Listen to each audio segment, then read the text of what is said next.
Hello दोस्तों, आपका स्वागत है नॉलेज पार्क यूट्यूब चैनल पे। दोस्त, मैं आशा करता हूँ कि आप स्वस्थ होंगे, आपका परिवार स्वस्थ होगा और आप अपने मम्मी पापा के सपनों को साकार करने में लगे हुए होंगे। आज मैं लेकर आया हूँ फ्रेंड फिजिक्स के मोस्ट इंपॉर्टेंट क्वेश्चन जो काफ़ी हेल्पफुल होंगे आने वाले एग्जाम के लिए। तो वीडियो में बिल्कुल भी स्किप मत कीजिएगा और वीडियो में लास्ट तक बने रहिएगा फ्रेंड। तो चलिए शुरू करते हैं। पहला क्वेश्चन है, which of the following is an apparatus use to determine the direction of magnetic field. इसमें से फ्रेंड बताना है चुंबकीय क्षेत्र की दिशा निर्धारित करने के लिए इनमें से हम किसका यूज करते हैं। तो फ्रेंड ये हम करते हैं चुंबकीय सुई का, मैग्नेटिक निडल का यूज करते हैं फ्रेंड। तो ऑप्शन नंबर बी हमारा करेक्ट हो जाएगा। आते हैं अगले क्वेश्चन पर। Moving electric charge produce, moving electric charge जो होता है फ्रेंड क्या प्रोड्यूस करता है। तो ये हमारा प्रोड्यूस करता है magnetic field.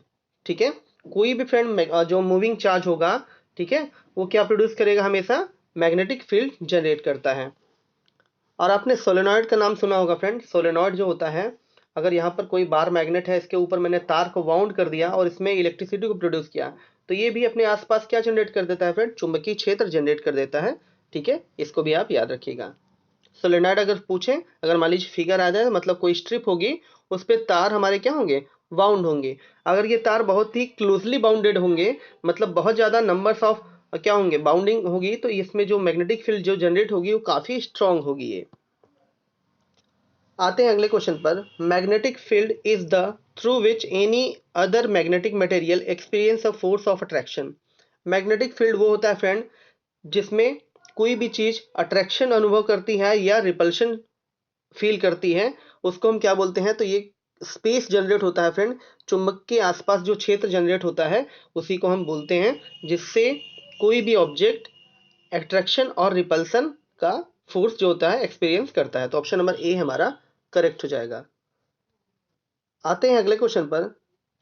whenever an electric current pass through any conductor, then the magnetic field is produced around the conductor is called। तो फ्रेंड ये किस लॉ ने बताया है, किस लॉ के द्वारा ये बताया गया है कि जब भी कोई इलेक्ट्रिक चार्ज पास होती है कंडक्टर से तो एक मैग्नेटिक फील्ड वो जनरेट करती है। तो ये बताया गया है बायो सेवर्ट लॉ। ठीक है, तो ऑप्शन नंबर सी हमारा करेक्ट हो जाएगा यहाँ पर। ठीक है, when ever an electric current pass through any conductor, तो क्या करती है फ्रेंड, जैसे हमारे पास अगर एक कोई कंडक्टर है, ठीक है, इसके अंदर जब हम करंट जनरेट करते हैं तो इसके आसपास क्या होता है फ्रेंड, चुंबकीय क्षेत्र प्रोड्यूस हो जाता है। ये किस लॉ के द्वारा बताया गया है। तो फ्रेंड ये लॉ है हमारा कौन सा, Biot Savart law. Option number C हमारा करेक्ट हो जाएगा। आते हैं अगले क्वेश्चन पर। Magnetic effect of current was first observe by, तो ये ऑब्जर्व किया गया था ऑप्शन नंबर डी और स्टर्न के द्वारा। ठीक है, ये किसके द्वारा ये दिखाया गया था friend, magnetic effect of electric current ये दिखाया गया था ऑर्स्टेड के द्वारा। ऑप्शन नंबर डी हमारा करेक्ट हो जाएगा। अगले क्वेश्चन पर आते हैं हम। अगला क्वेश्चन है, a positively charge particle projected towards waste, it deflected towards north by magnetic field, the direction of magnetic field is. Friend यहाँ पर बताया गया है कि कोई पार्टिकल है जिसको हम किधर की तरफ मूव करा रहे हैं, फेंक रहे हैं फ्रेंड, वेस्ट की तरफ। तो इसमें जो डिफ्लेक्शन शो हो रहा है वो नॉर्थ की तरफ शो हो रहा है। तो इसमें बताना है कि जो मैग्नेटिक फील्ड होगी वो किस डायरेक्शन में होगी। तो फ्रेंड ये हमारा होगा अपवर्ड डायरेक्शन में। ऑप्शन नंबर डी हमारा करेक्ट हो जाएगा। आते हैं अगले क्वेश्चन पर। Imaginary line representing the hypothetical field and its direction is called. काल्पनिक क्षेत्र और उसकी दिशा को दर्शाने वाली काल्पनिक रेखाओं को हम क्या बोलते हैं।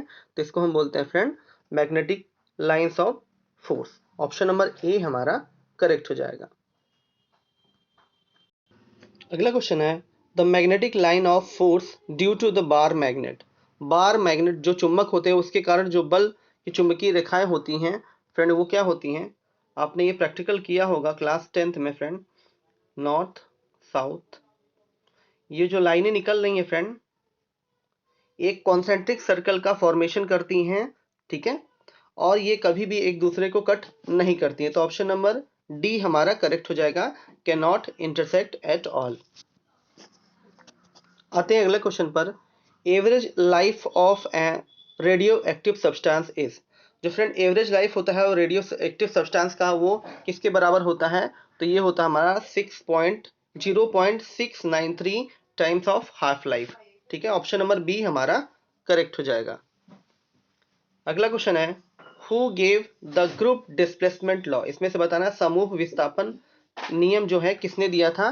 तो फ्रेंड ये दिया था सोंडी एवं फैजान ने। ऑप्शन नंबर सी हमारा करेक्ट हो जाएगा। आते हैं अगले क्वेश्चन पर, UN series is known as. Friend ठीक है, यूएन सीरीज को हम किस नाम से जानते हैं फ्रेंड। तो ये जानते हैं हम थोरियम श्रृंखला के नाम से हम जानते हैं। और थोरियम हमारा फ्रेंड रेडियो एक्टिव एलिमेंट है। और ये जितने भी रेडियो एक्टिव एलिमेंट होते हैं अपने अंदर से अल्फा, बीटा और गामा किरणों का उत्सर्जन करते हैं। अल्फा हमारा होता है पॉजिटिवली चार्ज, गामा होता है नेगेटिवली चार्ज, और बीटा होता है हमारा नेगेटिवली चार्ज, और गामा होता है हमारा उस पर कोई चार्ज नहीं होता है फ्रेंड। और इसमें अगर पूछा जाए पेनिट्रेटिंग पावर सबसे ज़्यादा किसकी है, तो फ्रेंड मतलब भेदन क्षमता सबसे ज़्यादा किसकी है। तो गामा किरणों की जो भेदन क्षमता होती है वो सबसे ज़्यादा होती है। उसके बाद होती है बीटा किरणों की, और उससे सबसे कम होती है हमारी अल्फा किरणों की। ठीक है, आते हैं अगले क्वेश्चन पर हम। The process in which a heavy nucleus split up to 2 nucleus release a tremendous amount of energy is called. मतलब इसमें बताना है फ्रेंड, एक भारी नाभिक जब दो छोटे नाभिकों में टूटता है तो और बहुत सारी एनर्जी को डिसिपेट करता है, तो इस प्रोसेस को हम क्या बोलते हैं। तो इस प्रोसेस को हम बोलते हैं नाभिकीय विखंडन, न्यूक्लियर फिजन बोलते हैं। ठीक है, इसमें एक भारी नाभिक क्या होता है, दो या दो से अधिक छोटे नाभिकों में टूटता है और बहुत सारी एनर्जी का फॉर्मेशन करता है। और इसका फ्रेंड यूज क्या करते हैं हम, परमाणु भट्टियां जो होती हैं, न्यूक्लियर पावर प्लांट जो होते हैं फ्रेंड, उनमें इसका यूज किया जाता है बिजली बनाने के लिए। ठीक है, अगले क्वेश्चन पर आते हैं friend. Nuclear fission is caused by the impact of. इसमें से बताना है परमाणु विखंडन जो होता है वो किस कारण होता है। तो फ्रेंड इस पे होता है न्यूट्रॉन का बम्बार्डमेंट जब कराते हैं फ्रेंड किसी रेडियो एक्टिव एलिमेंट पे, तो ये ब्रेक होता है छोटे नाभिकों में। ठीक है, किसके द्वारा होता है ये, न्यूट्रॉन के द्वारा। तो ऑप्शन नंबर सी हमारा करेक्ट हो जाएगा। आते हैं अगले क्वेश्चन पर, which type of reaction produce the most harmful radiation. इसमें से बताना है कि वह कौन सी प्रतिक्रिया है जिसमें सबसे ज्यादा हार्मफुल रेडिएशन प्रोड्यूस होगा।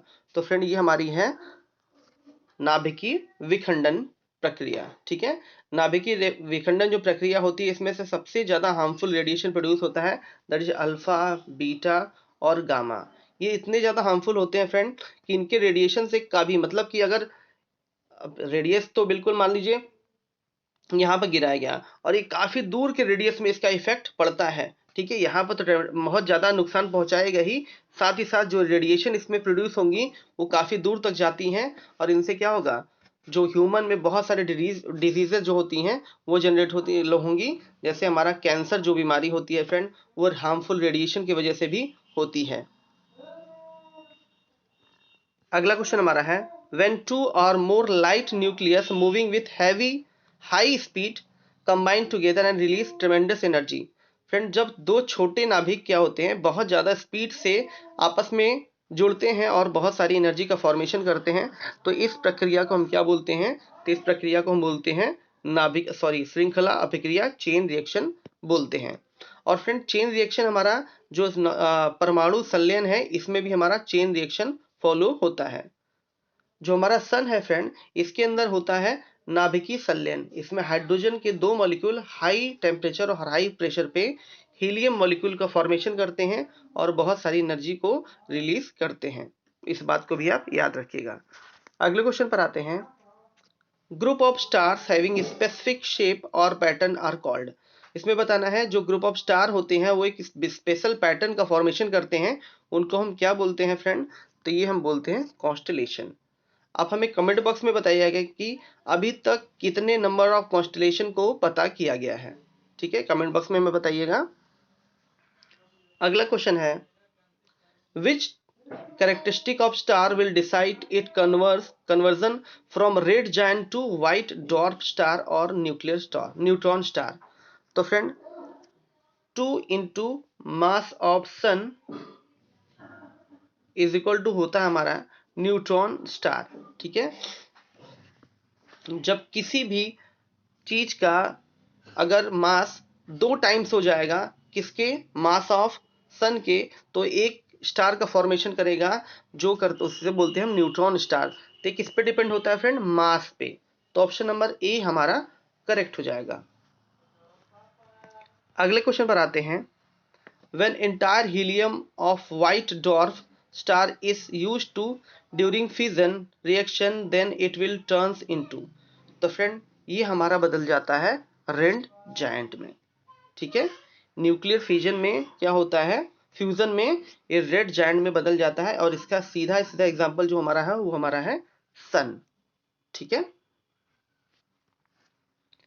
अगला क्वेश्चन है, the mass of a star is 2 times the mass of sun, how it will come to an end। इसमें बताना है फ्रेंड, जब किसी तारे का 2 इंटू मास ऑफ सन हो जाएगा हमारा, तो किसका फॉर्मेशन करता है, मैंने बताया था अभी, न्यूट्रॉन स्टार का फॉर्मेशन करता है। तो ऑप्शन नंबर ए हमारा करेक्ट हो जाएगा यहाँ पर। अगले क्वेश्चन पर आते हैं friend, Jovian planet are called. तो फ्रेंड जोवियन प्लैनेट कौन से होते हैं ये हमें बताना है। तो फ्रेंड आउटसाइड के जो प्लैनेट होते हैं, बाहरी जो ग्रह होते हैं, जैसे हमारे पास यहाँ पर हो गया मरकरी, फिर हो गया हमारा वीनस, फिर हमारा हो गया अर्थ, फिर हमारा हो गया मार्स, और इसके बाद की जो प्लैनेट है जुपिटर, सैटर्न, यूरेनस, ये सभी क्या होंगे फ्रेंड, जोवियन प्लैनेट के अंतर्गत आते हैं, और ये काफ़ी भारी होते हैं हमारा। इनको बोलते हैं फ्रेंड इनर प्लैनेट, और जो हमारा मार्स के बाद आते हैं उसे हम बोलते हैं आउटर प्लैनेट। आउटर प्लैनेट जो होते हैं वो फ्रेंड काफ़ी बड़े होते हैं और काफ़ी बड़े हैवी भी होते हैं फ्रेंड। ठीक है, अगला क्वेश्चन है, a typical black hole is always specified by. तो फ्रेंड एक विशिष्ट ब्लैक होल हमेशा किसके द्वारा निर्दिष्ट किया जाता है, तो फ्रेंड ये किया जाता है option number C, either curvature और हॉरिजॉन। ठीक है, या तो सेंटर ऑफ कर्वेचर होगा या हॉरिजॉन की वजह से होता है। ठीक है, तो ऑप्शन नंबर बी सी हमारा करेक्ट हो जाएगा। अगला क्वेश्चन है, ब्लैक होल है, इसमें से बताना है फ्रेंड ब्लैक होल क्या है। तो फ्रेंड ब्लैक होल जो होते हैं वो एब्जॉर्ब कर लेते हैं सारे रेडिएशन को, तो ऑप्शन नंबर ए हमारा करेक्ट हो जाएगा। अगला क्वेश्चन हमारा है, the device is used to initially position of convert information signal into the suitable form of transmission is called. ठीक है, तो इसको हम फ्रेंड बोलते हैं ट्रांसमीटर। ऑप्शन नंबर डी हमारा करेक्ट हो जाएगा। सूचना संकेत को संचरण के लिए उपयुक्त बनाने के लिए जो हम यूज करते हैं फ्रेंड, उसका यूज बोलते हैं हम ट्रांसमीटर का यूज करते हैं। आते हैं अगले क्वेश्चन पर, all the heavenly body revolving around the sun form an solar system. ठीक है, ये क्या बताते हैं फ्रेंड, सोलर सिस्टम को फॉर्मेशन करते हैं। सन के अराउंड जो भी ग्रह होते हैं फ्रेंड जो घूमते रहते हैं वही सन क्या फॉर्मेशन करते हैं, हमारा एक सोलर सिस्टम का फॉर्मेशन करते हैं। और यहाँ पर जो सन होता है फ्रेंड वो हमारा स्टेबल होता है, वो मूव नहीं करता, बाकी जो क्या बोलते हैं प्लैनेट होते हैं वो इसके अराउंड क्या बोलते हैं रिवॉल्व करते रहते हैं। तो यहाँ पर फ्रेंड हमारे क्वेश्चन जो हो गए कंप्लीट हो गए। आई होप आपको ये वीडियो अच्छा लगा होगा। अगर कोई इसमें मिस्टेक हुआ होगा तो फ्रेंड आप कमेंट बॉक्स में मुझे जरूर बताइएगा। साथ ही साथ अपने दोस्तों के साथ इस वीडियो को शेयर कीजिए, लाइक कीजिए और सब्सक्राइब कीजिए। Thank you.